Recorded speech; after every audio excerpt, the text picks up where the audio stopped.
만나면 좋은 친구 MBC. 시청자 여러분 안녕하십니까? 올해 9월은 한여름을 방불케 하는 가을 폭염이 기승을 부렸습니다. 추석 연휴에도 사상 첫 열대야가 나타나면서 하석이라는 말이 나올 정도였습니다. 다행히 전국에 내린 비가 가을 초입 9월에 어울리도록 계절 시계를 돌려놨지만 극심한 기후변화가 체감되는 상황입니다. 이번 주 토크원에서는 기후위기 속 계절 전망을 들어보는 시간 마련했습니다. 함께 하실 패널 소개합니다. 김혜동 계명대 환경공학과 교수 나오셨습니다. 어서 오십시오. 예, 안녕하십니까. 함동주 대구지방기상청장 나오셨습니다. 어서 오십시오. 네, 안녕하십니까. 에어컨을 아직도 사실은 끄기가 힘든 날씨가 계속되고 있는데요. 9월 전력 수요 한여름 수준이었다고도 합니다. 먼저 올해 대구 경북 기상이 여름철 기후 특성이 왜 이렇게 됐는지 두 분께 말씀을 짧게 듣고 구체적인 질문들 드려보겠습니다. 먼저 함동주 청장님께 이 올해 대구 경북 기상의 특징이랄까요? 이런 게 어떤 게 있는지 정리를 좀 해주시죠. 예, 올 여름철은 폭염과 열대가 기승을 부렸고요. 또한 장마철에는 집중호우 그리고 장마 끝나 7월 하순 이후부터는 적은 강수가 특징이었습니다. 7월 하순부터 8월 하순까지는 장기간 따뜻한 티벳 고기압과 북태평양 고기압의 영향으로 낮 동안 강한 햇볕으로 높은 기온이 지속이 되었습니다. 대구 경북 올 여름철 평균 기온은 25.6도로 평년보다 2도가 높았고 73년 관측 이래 가장 높았습니다. 또한 폭염 일수는 28.7일로 역대 3위를 기록했으며 평년보다 2배가 높았습니다. 또한 열대야 일수도 14.2일로 평년 8.9일보다 많았고 역대 1위를 기록을 했습니다. 또한 여름철 평균 강수량은 487mm로 평년 600mm보다는 적었지만 강수량의 82%가 장마철에 집중이 되고 시간당 70mm가 넘는 매우 강한 비가 내렸습니다. 따라서 기록적인 폭염과 열대야 그리고 장마 기간에 매우 강한 비가 집중되는 특징이 있었습니다. 김 교수님, 우리 지역이 원래 더운 걸로 유명한 지역 아니겠습니까? 근데 올해 전체적으로 우리나라가 다 같이 겪은 어떤 기상 상황에 비해서 우리 대구 경북 지역의 특징적인 내용이 따로 있을지요? 예, 대구 경북이 혹서 혹한의 도시 분지 지역이니까 그런 말이 있었습니다만은 올해 나타난 기후 특성을 보면 올해만의 문제는 아닌데 사실은 요즘 동쪽 지역보다는 서쪽 지역에 폭염 현상이라든가 이런 것들이 오히려 더 심각해지는, 그래서 우리보다는 광주 쪽이 오히려 더 심각해지는 이런 특성들이 나타나고 있습니다. 그리고 이것도 2012년에 우연히 일치겠지만 우리나라하고 일본에서 앞으로 한 30년 동안 장기적으로 기후가 어떻게 변해갈까 하는 보고서를 낸 적이 있는데 거기에 보면은 우리나라 기상청도 그렇고 일본 기상청도 그렇고 똑같이 앞으로 여름철 기후는 동쪽보다는 서쪽 지역이 훨씬 더 심각해질 것으로 그렇게 전망이 낸 적이 있습니다. 그런데 동쪽 지역 중에 유일하게 대구의 경우에는 서쪽 못지않게 매우 이게 여름이 악화되는 것으로 그런 보고서가 나온 적이 있는데 그런 보고서 내용대로 따라가고 있는 것 같습니다. 네. 자, 올해는 모두에도 말씀드린 것처럼 가을 출자를 쓴 추석이 아니라 하석이라고, 여름 하자를 쓴 하석이라고 하는 말이 나올 정도로 한가위 열대야가 나타났는데 청장님, 왜 이런 현상이 나타난 겁니까? 예, 올해 9월 중순, 즉 말하면 추석이 있는 시간까지도 우리나라 부근에 상층의 티벳 고기압이 위치해 있었고요. 또 중하층에는 북태평양 고기압이 위치하면서 맑은 날씨에 일사가 강했고 또한 우리나라 남쪽 먼 해상에 태풍이 위치하면서 뜨거운 열기를 한반도로 유입시키면서 무더운 날씨와 열대야가 지속이 되었습니다. 올해만 나타난 현상일까요? 아니면 이런 티베트 고기압이 강해지는 이런 양상이 앞으로도 지속될 거라고 예상하십니까? 예, 이런 질문을 많이 받는데요. 이런 얘기를 합니다. 초중고등학교에서 우리가 지구과학 공부를 오랜 동안 해왔는데 학교 다니면서 티벳 고기압을 교과서에서 본 적이 있느냐? 없거든요. 그래서 이게 이제 기후 변화의 상징이다. 그리고 원래 제가 6월 달에 우리나라 여름 날씨가 어떻게 될까 이런 전망을 했었는데 가을 장마가 매우 심각하고 가을 태풍이 많이 올 것으로 전망을 했었는데 그 전망이 사실은 어긋난 거죠. 그 이유가 무엇인가 생각해보면 결국은 티벳 고기압의 활동을 제가 과소평가한 그게 원인이 있거든요. 네. 그만큼 과거에는 우리 여름 기후 하면은 북태평양 고기압만 교과서에서 소개하듯이 우리 국민들이 다 알고 있듯이 그 얘기만 했는데 요즘은 보면은 그 태풍 진로라든가 그죠? 우리나라 여름 폭염이라든가 이 모든 곳에 티벳 고기압의 영향이 아주 크게 나타나고 있습니다. 이제는 그 한 번쯤 등장하는 그 감초 역할이 아니고 그냥 고정 출연자처럼 될 가능성이 있다고 보십니까? 그렇습니다. 우리나라 가을 장마와 함께 그 플라산이 쑥 지나갔지 않습니까? 예. 그것도 보면 9월 달에 태풍이 중국 대륙으로 이렇게 35도 위로 올라간 적은 극히 찾아볼 수 없는 사례거든요. 그것도 이제 티벳 고기압의 영향이 있었던 거죠. 일각에서는 이런 얘기도 합니다. 추석을 현실에 맞게 기후변화 현실에 맞게 고려해서 양력 10월로 옮기자 이런 얘기하는 분들도 있다는데 이런 얘기 어떻게 보십니까? 근데 사실은 진짜 작년도 그렇고 그전에도 그렇고 추석이 너무 덥다는 얘기는 우리 이위에서 많이 얘기했고 이미 체감을 하고 있었습니다. 그리고 이미 우리나라 같은 경우는 한 4월 하순부터 해서 10월 말, 11월 초까지는 기상학적 여름으로 지금은 접어들었거든요. 그런 측면에서 보면은 원래 특별히 추석이 더웠을 뿐인 것이지 추석이 기후학적으로 볼 때 가을을 맞이하는 뭐 가을 추자에 저녁 석자를 쓰지 않습니까? 네. 그 가을의 저녁 이런 의미는 이미 완전히 사라졌다고 생각합니다. 네. 이 폭염이 그래도 꺾인 게 지난 주말 갑자기 폭우가 내렸습니다. 네네. 근데 기록적인 폭우가 내렸는데 기상청에 따르면 창원 김해에 내린 이번 비가 200년 만에 내릴 법한 호우였다. 네네. 근데 요즘 하도 100년 만, 200년 만 이런 얘기를 많이 들어서 그냥 수식어처럼 들리지 이게 어느 정도의 그 폭우였는지 사실은 많이 왔다는 정도에서 나아가는 생각이 잘 없는데 이번 비가 어느 정도고 그다음에 폭염 직후에 갑자기 이렇게 많은 비가 내린 이유는 어떤 게 있나요? 이 100년 만 또는 200년 만에 어떤 그런 그 기록적인 호우라 얘기를 하는데 보통 우리가 평상시에 그 비의 그 1시간 단위 강수량 보통 보면 많이 온다고 해서 30mm 정도, 50mm 정도거든요. 근데 그런 비를 뛰어넘고 지금 창원 같은 경우 보면 1시간 최대 강수량이 109mm입니다. 내렸고요. 김해 같은 경우는 81mm가 내렸습니다. 그래서 우리가 평상시 체험하지 못한 어떤 그런 비가 내린 부분들인데요. 이때 어떤 기상학적인 분석을 해보면 중국 상해 부근으로 태풍 플라산이 약화된 열대 저압부하고 북태평양 고기압의 사이로 수증기가 강하게 유입되고 또한 강하게 수증기가 유입된 상태에서 북쪽에 찬 공기가 남하하면서 충돌되면서 정체전선이 형성되었습니다. 그 정체전선의 영향과 또한 이 열대 저압부가 남해안을 통과하면서 많은 수증기를 공급해서 매우 강하고 많은 비가 내렸습니다. 이러한 부분은 결과적으로 보면 해수면의 온도 상승과 한반도 주변에 위치한 폭염의 높은 기온에 의해 더 많은 수증기를 포괄시킬 수 있는 기온의 상승이라고 봅니다.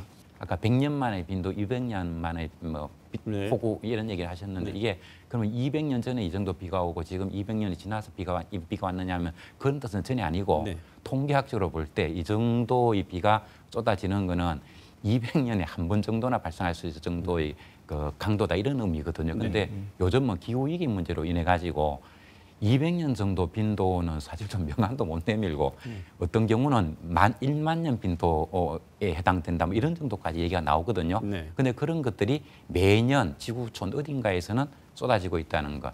그리고 그동안 우리가 전혀 설마 이런 지에서 이런 현상이 생기겠어 하는 현상도 마구 생기고 있다는 것을 우리가 고려해 봐야 됩니다. 그래서 원래 200년 만에 내린 폭우라 해가지고 또 200년이 지나야 올 수 있다는 뜻은 아니고 내년이 되면 이거보다 더 강력한 폭우가 쏟아질 수 있다는 생각을 해야 됩니다. 시간당 50mm만 돼도 거의 이게 비가 많이 온다 정도가 아니고 공포를 느낄 수밖에 없는 정도라고 말씀하셨는데 이번에 내린 비는 81mm, 109mm면 정말 무서운 정도인데 이런 상황이 되면 위험 발생이 확실히 예상이 되기 때문에 네네. 기상청에서는 이 정도 비가 안 오더라도 사실은 이 호우 긴급 재난 문자 서비스를 지금 하고 있다고 들었습니다. 예. 이게 어떤 거고 일반적인 안전 재난 문자 어떻게 구별되는지 그다음에 시행하시고 나니까 실제로 효과가 있다고 말씀을 많이 들으시는지 궁금합니다. 호우 긴급 재난 문자는 짧은 시간에 강하게 내리는 호우로 인해 인명 피해를 줄이기 위해 기상청에서 지자체를 거치지 않고 직접 국민에게 재난 문자를 발송하는 서비스입니다. 발송 기준은 1시간 강수량이 50mm, 3시간 강수량이 90mm가 동시에 만족하게 되면 긴급 재난 문자가 발송이 됩니다. 또한 대피 시간을 위한 선제 시간 확보하기 위해 1시간 강수량이 72mm가 도달해도 재난 문자가 발송이 됩니다. 재난 문자 발송 기준은 관측 장비가 위치해 있는 읍면, 동 단위로 발송이 됩니다. 다른 안내 문자와 다른 점은 긴급한 호우 상황을 인지하기 위해 할 수 있도록 40데시벨의 알람 소리와 함께 문자가 발송된다는 점입니다. 지난 7월 8일 새벽 안동, 옥동과 남산면에 호우 긴급 전화 문자가 발송되었을 때 한 주민이 알람 소리를 듣고 일어나 주변에 혼자 사시는 청각 장애인을 안전한 곳으로 대피할 수 있도록 도와드렸다는 사례도 있었습니다. 앞으로 이런 기상청 발송되는 호우 긴급 전화 문자를 받으시면 위험한 곳은 피하시고 안전한 곳으로 대피하시기 바랍니다. 금년에 그 언론을 통해 가지고 나온 그 새로운 용어 중에 송곳 폭우다 이런 말이 나왔었습니다. 그야말로 정말 좁은 지역에 그 지역에만 물을 퍼붓듯이 그런 사진이 원조에서 그런 폭우가 내려가지고 한 언론사 기자가 그 사진을 찍은 게 아주 그 떠돌기도 했거든요. 그런데 기상학적으로 보면 그렇게 규모가 작은 현상일수록 라이프 타임 그 만들어져서 사라질 때까지 시간이 대단히 짧습니다. 그래서 요즘은 이제 대기 불안정이라든가 이런 문제 때문에 이런 현상들이 점점 더 심각해지고 있고, 그래서 이런 현상 같은 경우에는 우리가 봄, 가을에 그 비가 옵니다 이런 것들은 24시간 전에 예보를 해도 사람들이 감동할 정도로 어떻게 시간과 양을 이렇게 잘 맞추나라고 얘기할 정도로 기상청에 잘 맞춰내는데, 여름철에 아주 좁은 지역에 집중적으로 비가 내리는 경우에는 그러한 현상들이 구름으로 이렇게 그 징조가 나타날 때쯤 되어야 기상청에서도 저 지역에 엄청난 폭우가 내릴 수 있겠구나라는 것을 인지가 할 수가 있습니다. 그래서 매우 짧은 한 20-30분 전에 문자를 보내는 이런 것들을 피할 수가 없다. 그래서 기상청의 예보관들의 능력이 과거보다 지금 오면은 공부도 많이 했고, 그다음에 기자재도 좋아졌고 그렇기 때문에 예보 역량은 더 높아졌지만, 소위 말해서 우리가 학생들 수준은 높아졌지만 시험 문제를 어렵게 내면 점수는 더 나쁘게 나올 수밖에 없듯이 요즘 기후 위기 문제 때문에 아주 그런 식으로 인간의 힘으로 시간을 두고 예보를 할 수 없는 그런 현상들이 많이 발생하고 있다는 겁니다. 그래서 이 호우 긴급 재난 문자가 아니면은 시민들에게 그런 위험을 갖다 알릴 수 없다는 것, 그 점을 알아야 됩니다. 그래서 사람들이 이런 문자가 오면 기상청이 예보를 하니까 예보는 안 하고 왜 중계만 하고 있냐, 중계청에 이런 비난을 하는데 그 비난을 해서는 안 되고, 이게 기상 패턴 자체가 그렇게 할 수밖에 없는 그런 것으로 변해가고 있다는 거, 이거를 잘 이해를 해야 될 것 같습니다. 또 다음 얘기를 해보면 가을다운 가을 이런 얘기 자꾸 합니다. 이제 가을 없지 않느냐. 계절 분류할 때 전통적으로 있는 겨울은 세 달, 각각 그렇죠. 석 달씩 이렇게 나눠놨었는데 이제 이게 무슨 의미가 있나 이런 얘기를 하기도 합니다. 근데 기상학적으로 볼 때는 계절 분류하는 방법이 또 따로 있다는 얘기도 들었는데, 기상학적 구분법이 뭐죠? 기후 변화로 인해 체감할 수 있는 그 계절 변화 정보를 제공하기 위해서 일평균 기온을 가지고 사계절의 시작일과 길이를 산출합니다. 예를 들어 가을의 시작은 일평균 기온이 20도 미만으로 내려가기 시작해서 다시 올라가지 않은 첫날을 정해집니다. 즉 말하면 일평균 기온을 가지고 계절의 첫날과 길이를 산정하게 되는 것입니다. 그러니까 청장님 설명이 이런 이야기입니다. 기상학적 여름이라고 하는 것은 일평균 기온이 20도 이상인 날이 일상화되어 있는 기간, 이거를 여름이라고 한다 이렇게 보거든요. 그러면 우리가 살아가다 보면 일교차가 하루에 한 10도 정도 벌어집니다. 그죠? 대체로 보면 더 벌어질 때도 있습니다만은, 그러면은 일최고 온도가 한 25도 정도가 되면은 일평균 온도는 한 20도 정도 되겠구나 이렇게 볼 수가 있거든요. 그래서 낮의 온도가 기상청 발표가 한 25도 정도부터 더 높은 정도 수준이 일상적이 되면 이게 기상학적으로 보면 여름이겠구나 이렇게 보면 되거든요. 그렇게 보면은 4월 정도가 되면은 우리 길거리 가면 벌써 짧은 팔을 입고 있지 않습니까? 그러니까 이미 4월이 되면 낮 기온이 25도, 6도 막 올라가는 거예요. 그때부터 실제로는 기상학적으로 보면 여름이 막 시작된 것이고, 그리고 작년 경우에 보면은 11월 13일까지 29.3도였거든요. 그러다가 갑자기 온도가 20도 정도 떨어지면서 기상청 한파 특보를 낸 적이 있어요. 네. 그래서 지금 이미 10월 말 이때까지 여름으로 이렇게 볼 수 있는 거죠. 그렇지면은 짧게 봐도 5월에서 9월까지 보면은 1년 중에 한 5개월 정도가 여름이 된 거고, 그다음에 겨울은 그만큼 좀 짧아졌고, 그다음에 봄, 가을은 기상학적 봄, 기상학적 가을 이렇게 하면은 그 일수는 크게 변화가 없고, 단지 봄은 빨리 시작되고 빨리 끝나고 가을은 늦게 시작되고 늦게 끝난다 이렇게 나와요. 네. 그렇지만 봄도 여름 같은 봄이 있고 겨울 같은 봄이 있지 않습니까? 네. 그러니까 5도에서 20 사이는 봄, 가을이니까. 근데 과거에는 좀 온도가 낮은 수준의 봄, 가을이 많았다고 한다면 요즘은 여름 같은 봄, 여름 같은 가을 이게 매우 길어진다는 거고. 네. 그리고 최근에 보면은 그래서 가을에 일수는 변화가 없다고 얘기를 하지만 11월 거의 상순까지 여름 같은 날이 가을에 쭉 이어지니까 가을다운 가을이 거의 없어지는 네. 그런 특성을 우리가 체감할 수 있습니다. 자, 그러면 올 가을 겨울 기후 전망 한번 해보죠. 조금 선선해지긴 했습니다. 날씨가 가을 날씨. 그래도 그나마 이런 가을 날씨 얼마나 좀 저희들이 즐겨볼 수 있을지, 그리고 또 앞으로 가을 장마 태풍 예상 어떻게 하시는지 청장님 말씀 좀 들어보죠. 예. 보통 가을철은 이동성 고기압 영향을 많이 받습니다. 올해 이번 같은 경우 10월 달 정도는 이동성 고기압 영향을 주로 받아서 평균 기온은 평년보다 높을 것으로 보고 있고요. 11월 달에는 북서쪽에서 남하하는 찬 공기를 일시로 받겠지만 평년과 비슷할 것으로 전망을 하고 있습니다. 강수량 전망은 10월은 평년과 비슷하고 11월과 12일은 대체로 맑은 날씨가 많아 강수량은 평년보다 좀 적을 것으로 예상이 됩니다. 태풍에 대한 전망은 올 가을철 우리나라에 주는 주로 태풍 개수는 0.9개입니다. 0.9개인데 이것보다 대체로 많을 것으로 보고 있습니다. 그래서 북태평양 고기압의 수축 정도에 따라서 10월 전반에는 영향을 받을 가능성도 있겠습니다. 네. 근데 올여름 기온 40도 넘어갈 것이다. 40도 정도 될 것이다 말씀하셔가지고 그다음에 또 비가 한번 크게 오면 가을이 여름이 오고 더위가 꺾일 것이다 말씀하셨는데 쪽집게처럼 맞추셔가지고 요즘 쪽집게 선생님이 되셨습니다. 다시 한번 올 겨울 날씨 한번 여쭤보고 싶습니다. 올 겨울 어떻게 될 것 같습니까? 기상청에서도 전망할 때 북태평양 고기압이 예년보다 북서쪽으로 많이 발달할 것이다 이런 계절 전망이 낸 적이 있거든요. 그리고 해수 온도를 보면은 올해가 아직까지도 라니냐로 선언은 안 됐지만 라니냐적 특성을 많이 보이고 있는 거예요. 그리고 겨울철로 접어들면 훨씬 더 강해지고 그렇다면 해수 온도가 굉장히 높게 나타나거든요.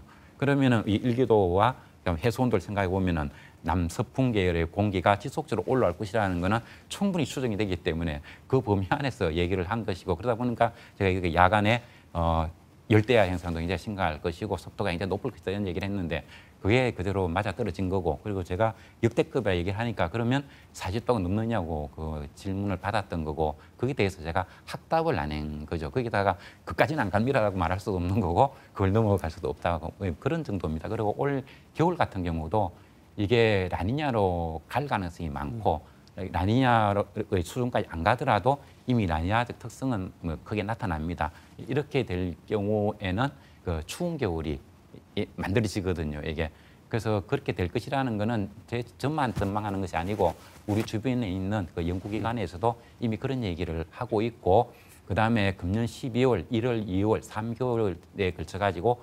500헥토파스칼의 그 한기가 어떻게 움직일까에 대한 컴포지트 맵 합성도가 이미 나와 있는 상태입니다. 네. 최근 기후 변화 경향과 여기에 따라 우리는 어떤 대책이 필요한지 마지막으로 한번 짚어보고 오늘 시간 마무리하겠습니다. 이상 기후 변화와 관련해서는 우리가 어떤 상황이 있다고 보시는지요? 예, 기후 위기, 기후 변화 얘기할 때는 그 티핑 포인트, 기후 티핑 포인트 이야기를 많이 하거든요. 급단점이다, 급변점이다 이런 얘기를 하는데 이걸 놓고 나온 용어 중에 제임스 한센이라고 미국의 아주 유명한 분이 있죠. 그분은 뭐라고 있는가 하면은 포인트 오브 노 리턴 타임이다. 돌이킬 수 없는 시간대다. 이런 얘기를 했고 그다음에 지금은 돌아가셨습니다만 오레곤 대학의 슈나이더 교수는 고무줄 이론을 가져와서 고무줄을 끊어지기 전까지는 그냥 늘었다가 놓을 수 있지만 어느 정도 지나면 끊어지고 그러면 다시 이을 수 없다 이런 얘기를 했거든요. 지금은 기후위기 티핑 포인트에 이미 우리는 들어섰다 이렇게 봅니다. 그 근거를 뭘로 들 거냐라고 얘기를 한다면 그 일상 우리 쉽게 경험하는 걸로 제가 말씀을 드리면 과거에는 어떤 계절이 되면 물고기도 어떤 게 안 잡히면 다른 대체적인 게 좀 잡히고 이렇게 했습니다. 그래서 어떤 물고기는 싸고 이런 게 있었고 농작물도 어떤 게 안 되면 다른 거는 또 농사가 잘 된 게 있었거든요. 근데 요즘 마트에 가보면 많이 잡히는 물고기는 하나도 없고 잘 된 농산물도 하나도 없습니다. 그러니까 우리나라에서 생산되는 농산물, 수산물 중에서 그래도 걱정 없다고 하는 거는 쌀밖에 없는데 이 쌀 같은 경우도 일본은 우리나라보다 올해 여름이 2, 3도 높았거든요. 그래서 이 고온 때문에 일본에는 쌀 농사까지 흉작이라고 얘기를 합니다. 그래서 쌀도 우리가 먹는 이 찰기가 있는 자포니카 같은 경우는 온대 기후대에서 생산할 수 있는 것이기 때문에 이것의 기후 적합성도 얼마 남지 않았다. 그래서 이게 기후 변화 문제는 먼 나라라든가 몇 년 후의 문제가 아니고 이미 우리는 그게 발을 디뎠다. 이렇게 말씀드리고 싶습니다. 네, 청장님. 대구는 원래부터 데프리카라는 닉네임으로 또 유명한데 그만큼 더웠습니다. 지금도 더위 이러면 사람들이 실제 기온과는 무관하게 대구를 떠올리는데요. 대구지방기상청은 그래서 전국 기상청 중에 특별히 이 폭염에 주목을 할 수밖에 없었을 것 같습니다. 시민들한테 폭염 관련 정보 제공하기 위해서 대구기상청이 어떤 활동을 하고 있는지, 어떤 대응 준비하고 있는지 소개를 좀 해주시죠. 네, 알겠습니다. 자연재난 중에 폭염으로 인한 인명피해가 가장 큽니다. 따라서 기상청에서는 폭염특보와 폭염 영향예보를 운영하고 있습니다. 기온과 습도를 고려해서 사람이 실제 느끼는 더위를 체감 온도를 기반으로 해서 폭염특보를 운영하고 있습니다. 똑같은 폭염이라도 분야와 대상에 따라서 미치는 영향 정보가 다릅니다. 폭염 영향예보는 보건, 축산업, 농업, 수산양식 등 6개 분야에 대해서 위험 수준 분포도와 폭염 영향 전망과 대응 요령을 제공하고 있습니다. 영향 정보는 관심, 주의, 경고, 위험 단계로 시, 도 단위로 발표를 하고 있습니다. 따라서 폭염 영향예보는 기상청 누리집과 날씨 알림 앱을 통해서 확인할 수가 있습니다. 특히 정보 접근이 어려운 취약계층에는 직접 주민에게 문자를 전달하거나 기후변화 과학에 대한 교육, 폭염 예방 캠페인 등을 기상청에 직접 전달하려고 노력을 하고 있습니다. 네, 사람들이 이런 얘기합니다. 올해가 덥다고 해도 당신 인생에서 가장 시원했던 여름이 아마 올해가 될 것이다. 이런 얘기를 한다는데요. 기상청에서 보고 있는 대구 경북의 미래 기후 전망 어떻게 보고 계십니까? 기상청에서는 미래를 단순히 예측하는 것이 아니라 광범위하게 발생할 수 있는 미래의 일들을 고려하여 불확실성을 이해하고 대응하기 위해 기후변화 시나리오를 제공하고 있습니다. 따라서 기후변화 시나리오의 1단계는 재생에너지 기술로 화석연료의 최소화를 하고 친환경 경제성장을 이룰 때가 이제 1단계를 가정하고요. 가장 위험한 단계 5단계를 설명을 드리면 화석연료 사용이 높고 도시 위주의 무분별한 개발의 확대가 지속될 경우를 이제 5단계로 기록합니다. 따라서 21세기 후반에 만약에 대구의 평균 기온이 1단계일 때는 16.5도로 현재보다는 2.3도 높아집니다. 하지만 5단계일 때 우리가 화석연료를 무분별하게 사용했을 때에는 현재보다 20.6도로 현재보다 6.4도가 높아질 전망입니다. 또한 폭염일수도 1단계에서는 60.5일인데 현재보다 28일 증가를 하고요. 만약 무분별하게 사용했을 때에는 폭염일수가 120일로 현재보다는 87일이 증가됩니다. 네. 즉 말하면 여름이 거의 1년 내내 본다 생각하시면 되고요. 강수량도 보게 되면 1단계에서는 1,900mm 정도, 1,090mm 정도가 내릴 것을 보고 있고 현재보다는 3.2mm 정도 증가하고요. 만약에 5단계일 때는 1,228mm로 현재보다 135mm가 더 증가할 것으로 예상하고 있습니다. 네. 지금 온난화의 측지가 단계별로 이렇게 말씀을 주셨는데 이렇게 되면 식량 지도, 생산물 지도도 다 바뀌고 지금 우리가 익숙했던 생산물과는 전혀 다른 생산물을 재배를 하든지 아니면은 우리 식생활이라는 거에 대한 전반적인 변화가 생각보다는 빠른 템포로 갈 수밖에 없다 이런 생각이 들고 이게 만약에 빨리 바뀌지 않는다면 곧바로 배춧값에서 보듯이 위기로 직결될 수 있다고 보는데 이러다가 김 교수님 우리 식량 위기 걱정해야 되는 단계에 이르는 거 아닌가 이런 걱정이 듭니다. 어떻습니까? 그렇죠. 지금까지 우리가 기후 변화가 농수산물에 미치는 영향 이런 걸 보면 지도를 그려가지고 사과가 대구에 있다가 위로 올라가고 안동으로 가고 이렇게 이제 지도를 많이 그렸지 않습니까? 근데 지금은 이제 그런 단계가 넘었다.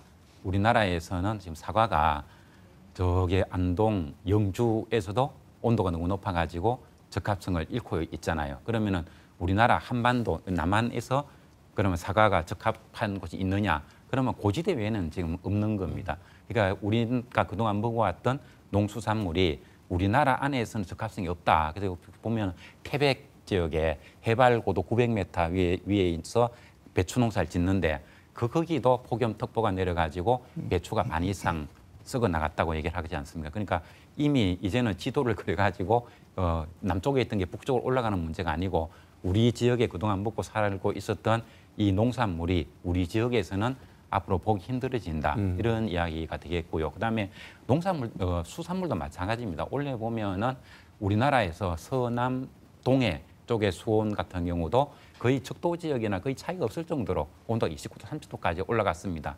그렇게 되면은 미역이라든가 뭐 이런 해조류가 살아남을 수가 없어요. 그래 이게 살아남을 수 없으면 그 지역에 살고 있는 물고기들도 살 수가 없는 거죠. 그래서 우리나라 주변에서도 해양 갯녹음 현상, 해양 사막 현상이 매우 빠르게 진척이 되고 있고 또 제주도 같은 경우는 지금 제2공항 짓는 온평리 그쪽이 맛있는 미역이 나는 걸로 굉장히 유명한데 올해는 미역이 생산이 안 돼가지고 그 손님들에게 서비스를 일체 못했다는 얘기까지 나오고 있습니다. 이만큼 우리가 우려하는 정도가 그동안 뭐 대구에서 나던 걸 안 나면 저 북쪽에서 가져오면 되겠지 하는 정도가 아니고 우리나라 자체에서 생산하기 힘들 정도까지 가 있다. 네. 예.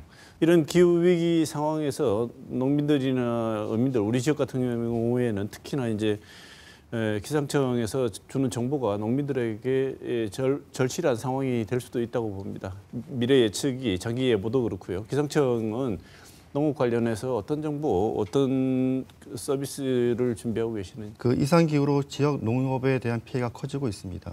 상주시는 지난 4월 이상 저온에 의해서 농작물 피해 최초로 특별 재난 지역으로 선포된 바 있습니다.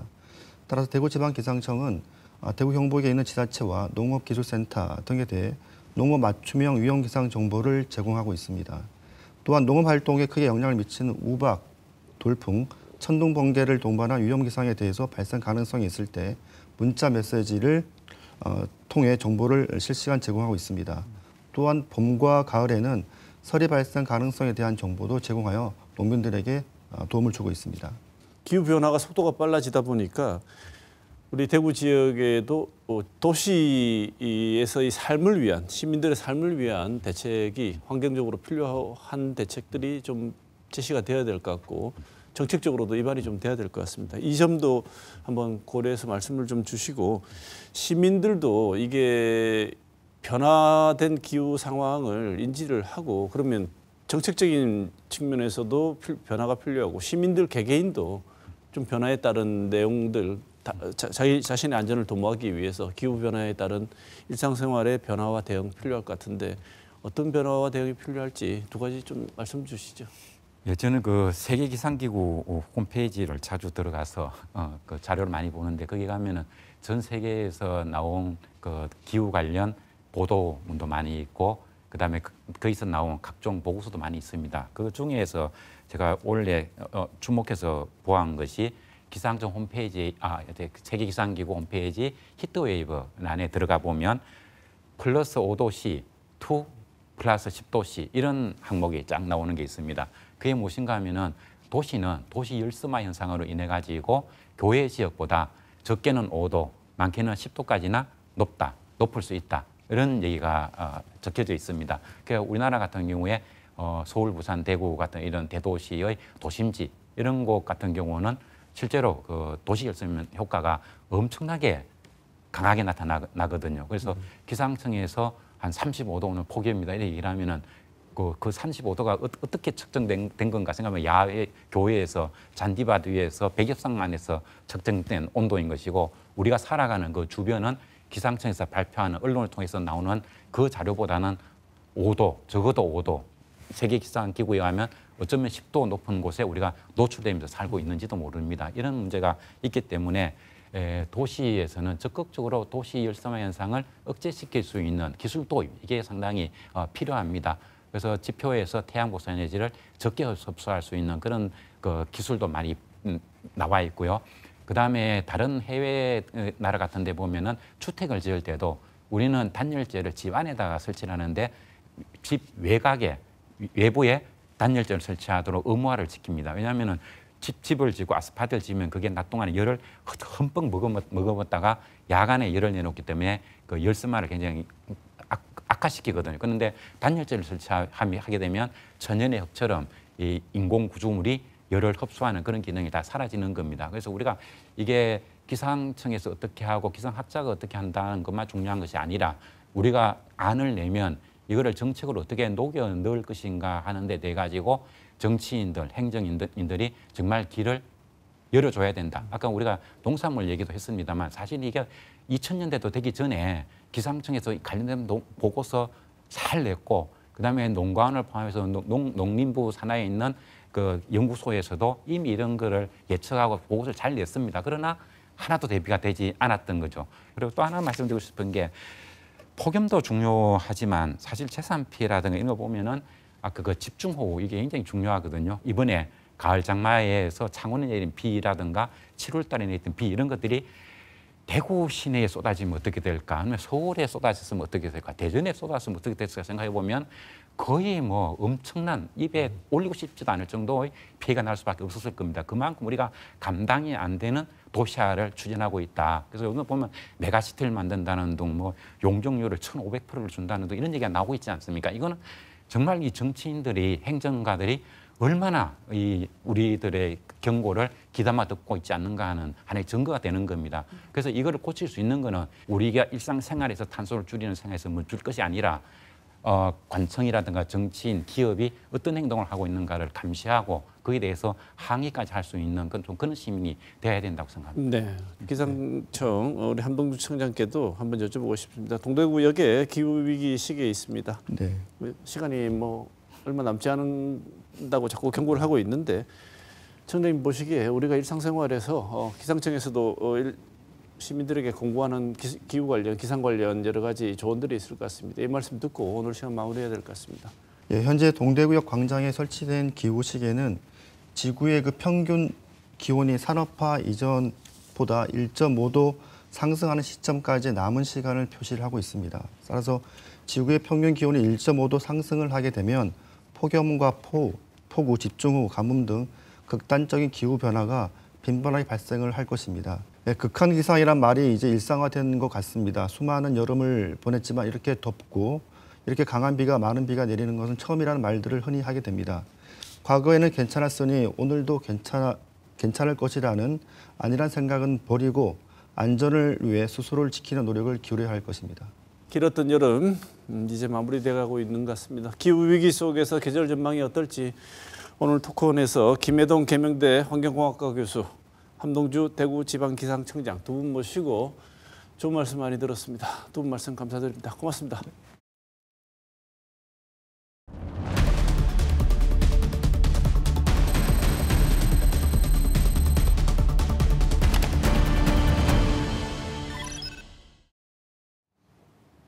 한 주간 중요 뉴스를 정리해보는 시간 뉴스온입니다. 오늘도 변함없이 김은혜 기자 나와 있습니다. 어서 오십시오. 안녕하십니까. 네. 이번 주 정말 뉴스가 많았던 것 같은데 자, 첫 뉴스 뭔가요? 네, 뭐 말씀하신 대로 최재형 목사 관련 검찰 수사심의위 결과나 국회 대통령실 관련 굵직한 뉴스들이 많았지만요. 저는 이 뉴스가 이번 주에 가장 눈에 띄더라고요. 주변의 군필자분들 이야기 들으면 가장 싫은 꿈이 다시 가는 꿈이다. 그리고 뭐 얼마를 다시 주면 군대를 갈래 뭐 이런 말씀도 하시잖아요. 5060 재입대 논란입니다. 참. 네, 하여튼 국회 국방위원회 성일종 위원장이 한 행사에서 이런 말을 했다고 하지요? 지난 25일에 한국국방연구원이 국방포럼을 개최했습니다. 국회 국방위원회 위원장인 성일종 국민의힘 의원이 한 참석자가 군대 혁신을 위한 노력을 묻는 질문에 답하면서 나온 얘기인데요. 성 위원장은 젊은 병사가 없다. 50대, 60대가 돼도 건강하다. 이들이 군에 가서 경계병을 서도 된다고 생각한다고 했습니다. 병사 월급도 200만 원 정도 되는데 이들에게도 이 병사 봉급만큼 급여를 주는 게 가능하지 않겠냐는 취지의 말과 함께요. 관련 법안 2개를 계획 중이다 이렇게 얘기를 했거든요. 이 발언이 알려지면서 5060 재입대 논란이 일었습니다. 관련 뉴스와 댓글을 보니요. 거부감이 상당히 느껴지더라고요. 네. 네. 거부감이 많이 느껴지시죠? 네. 네. 논란이 이렇게 커지니까 성일종 의원실이 반박 자료를 냈다면서요? 네, 그렇습니다. 50대, 60대를 군대에 입대시켜서 복무를 시키겠다는 게 아니고 군 경력이 있는 50대에서 60대 중에서 건강에 문제가 없고 본인이 원하는 경우에 아웃소싱 형태로 채용을 해서 이 경계 업무를 맡기도록 하자는 계획을 밝혔던 것이다. 이렇게 이야기를 했습니다. 경계 근무 굉장히 중요한데. 네, 군에서 이게 중요하다고요. 네, 이걸 민간에 아웃소싱하자 이렇게 얘기하는데 여기에 대해서도 비판이 많죠? 네, 비판이 나왔는데요. 성일종 의원실은 그 일부 주한미군 부대에서도 이 경계 업무에 한국인 외주 인원을 채용하고 있다. 이렇게 사례를 소개를 했습니다. 네, 지금 워낙 저출생이니까 이 병력 자원 감소가 있으니 우리나라 상황에서도 고민이 깊어질 수밖에 없다는 것은 알겠습니다. 그래서 나온 문제 아니겠습니까? 네, 그렇습니다. 이 우리나라 병력 자원이요. 6회 공군을 다 합쳤을 경우에 2006년에는 68만 2천 명이었습니다. 그런데 2022년에는 50만 명이고요. 올해에는 49만 9천 명으로 파악이 됐는데요.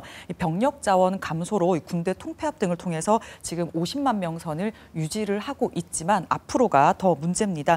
저출생으로 인한 인구 감소가 가장 큰 이유일 거고요.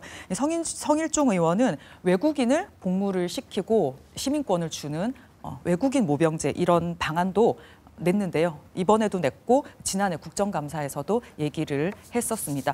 인구 감소로 인한 병력 자원 감소는 지금 해마다 이슈가 되고 있단 말이에요. 그래서 지난해 국정감사에서 병무청장은 이 문화 예술인 병역 특례 같은 이 보충력 제도도 이 재설계가 필요하다 이렇게 이야기를 했었습니다. 네. 국내 인구 감소도 물론 이 문제가 이렇게 핵심적인 요인이긴 한데 네. 여기에 더해서 병력 기피 목적으로 국적을 포기하는 것 역시 이 통계도 적지 않다면서요? 네, 그렇습니다. 제가 이제 내용을 좀 준비를 하다 보니까 이 내용이 보이더라고요.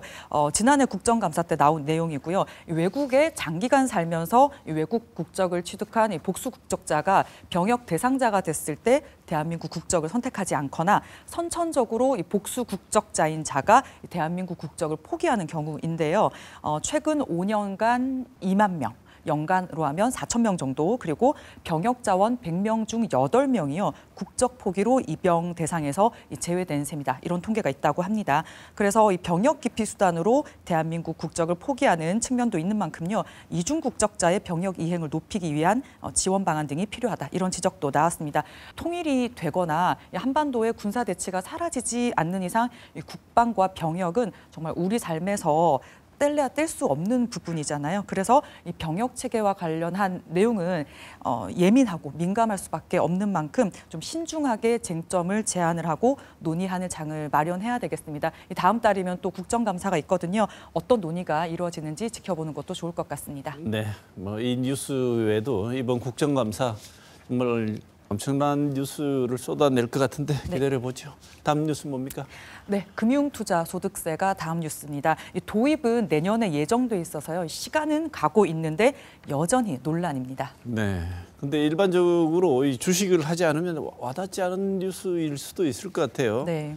그런데 이게 굉장히 이 관련 있는 분들 사이에서는 뜨거운 감자 같습니다. 네.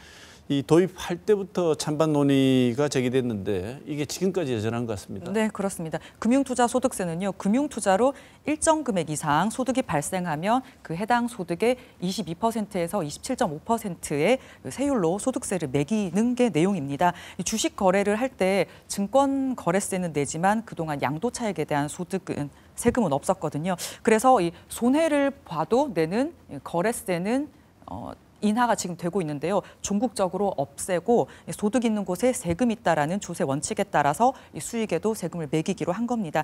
2020년 12월에요. 이런 내용을 담은 소득세법 개정안이 국회에서 여야 합의로 통과가 됐습니다.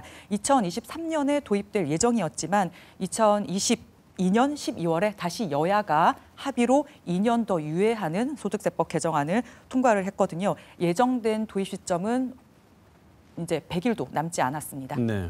이게 유예를 할 건지 시행을 할 것인지를 가지고 논란이 많았는데 이제는 아예 폐지 얘기까지 나오고 있다면서요? 네, 그렇습니다. 이 시행과 유예는 기본적으로 금투세 자체에는 공감을 하고 필요하다라고 보는데요. 하지만 유예하자는 쪽은 국내 주식시장이 지금 위축될 우려가 크다면서 좀 유예하자는 거고요. 그보다 앞서서 이 자본시장 선진화, 증시 부양을 해야 된다 이런 입장입니다.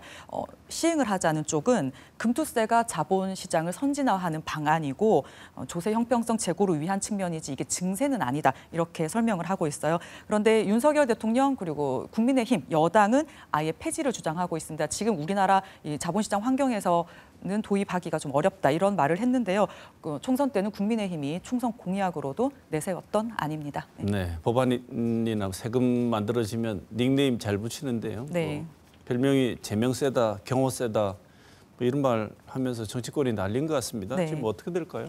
2025년 시행이기 때문에 일정대로라면 내년에 시행이 되거든요. 국민의힘 아예 폐지를 주장하고 있잖아요. 그래서 유예를 하거나 폐지를 하려고 한다면 어쨌든 간에 다시 법안이 국회에 상정이 돼야 되거든요. 12월까지는 다시 법안이 올라가야 됩니다. 민주당이 어떤 방향을 잡느냐 이런 주중에 있었던 토론회에도 관심이 많이 쏠렸었는데요. 민주당은 앞으로 한 달 동안 의견을 좀 듣는 시간을 가진 뒤에 의원총회를 거쳐서 당론을 정하겠다고 했습니다. 근데 뭐 유예 쪽에 좀 무게추가 기울었다 이런 분석이 많이 나오고 있어요. 국민의힘은 폐지하는 법안을 만드는 방안을 고려한다 이렇게 하면서 공세 수위를 높이고 있는데요. 도입을 코앞에 두고서 다시 정치권이 서로 폭탄 돌리기를 하면서 애꿎은 투자자와의 자본시장에 혼란만 주고 있는 것은 분명해 보입니다. 문재인 정부가 발의했던 만큼 민주당에 눈이 쏠리고 있지만요. 또 20대 국회에서는 국민의힘 추경호 의원이 금투세 원조격인 법안을 발의를 했단 말이에요. 그래서 뭐 제명세, 뭐 경호세 이런 말이 나오는데 누가 주도했냐, 누가 만들었냐가 중요할 수도 있지만 결국은 여야가 합의로 통과시킨 법안이니까요. 그때는 맞고 지금은 틀리냐는 비판 두 쪽 다 받을 수밖에 없을 것 같습니다. 경제 논리를 정치 논리가 아닌 경제 논리를 적용을 해서 정치권이 논의를 잘 해야 될 것 같습니다. 시간이 얼마 남지 않았거든요. 그나마 이 뉴스는 정책 얘기라서 네. 오픈 얘기입니다. 네, 이 그나마 이 뉴스는 정책이라는 거에서 만족을 해야 될 것 같습니다. 마지막 뉴스 뭐죠? 네. 대구 시내버스 노선이 10년 만에 개편됩니다. 대구시는요, 2년 전에 시내버스 노선 개편 용역에 착수를 했고요. 교통카드 연관 빅데이터 분석 그리고 이해 관계자 설문조사 등을 거쳐서 노선 개편 초안을 이번에 발표를 한 겁니다. 1998년에 노선 개편으로 노선은 늘었지만요. 운행 대수가 줄어서 노선 효율화가 필요한 상태였고요. 그리고 도시철도 1호선 경산 하양 연장 그리고 뭐 서대구역 그리고 신암동이나 도남동의 이런 도심 재개발 지역에서 이 교통 수요가 늘어난 점 그리고 군위 편의까지 생겼잖아요. 여러 환경 변화에 맞추자는 취지입니다. 네, 필요는 해 보이는데요. 이른바 증차는 없는 효율화 이렇게 표현을 하고 있는데 네. 노선이 어떻게 바뀌나요? 지금 현재는 시내버스 노선이 122개가 있는데요. 중복 구간이 있는 노선을 통폐합하고 또 도시철도 1호선, 2호선과 중복되는 노선도 17개는 폐지를 합니다. 대신에 7곡에서 영남대 그리고 동대구역에서 테크노폴리스 구간에 5개 정류장만 서는 직행 노선을 신설을 하고요. 군위와 7곡을 잇는 구간 등 2개 급행 노선이 신설이 됩니다. 22개 노선은 대폭 그리고 32개 노선은 일부 조정돼서요. 전체 노선 조정률은 58.2%입니다. 절반 이상이 영향을 받습니다. 네. 김 기자 언급대로 환경이 많이 바뀌었기 때문에 노선 조정은 필요해 보입니다. 네. 대구시는 이번 노선 개편이 어떤 영향을 줄 것으로 보고 있습니까? 네, 주민 설명회 등을 거쳐서 내년 2월에 시행할 예정인데요.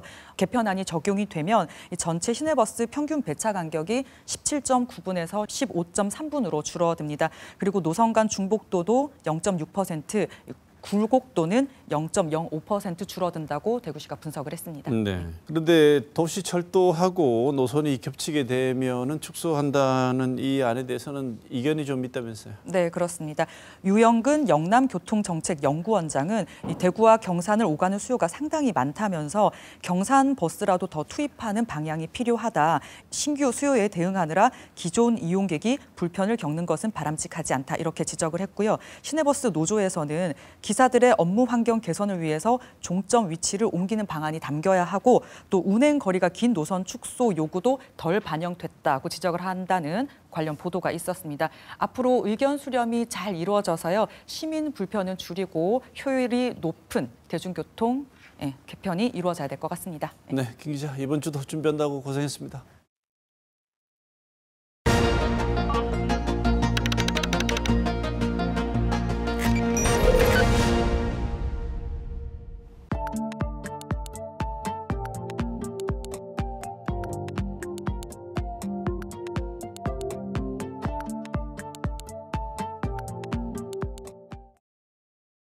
지난 한 주 동안 주고받은 일에 대한 기사가 언론을 가득 채웠습니다.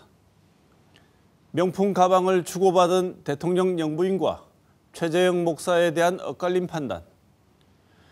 아직 진행 중이지만 김영선 전 의원과 명모 씨를 둘러싼 공천 개입과 금품 수수 의혹은 줘서는 안 되는 것을 주었고 받지 않아야 될 것을 받았다는 것이 문제가 된 일들입니다. 꼭 주고받기를 기대했던 여당 지도부와 대통령실 만찬 장면에서는 주고받는 게 없었습니다. 주고받는 사회 행위는 친구나 가족 간의 소통, 감정 교류, 그리고 규칙을 이해하고 따르는 능력을 포함한다고 합니다. 그래서 주고받는 사회성은 인간관계의 본질적인 부분으로 서로의 마음을 이해하고 소통하는 데 필수적인 사회적 기술을 발전시키는 중요한 과정입니다. 다만 제대로 주고받을 때 그렇습니다. 이번 주 시사온 여기서 마치겠습니다.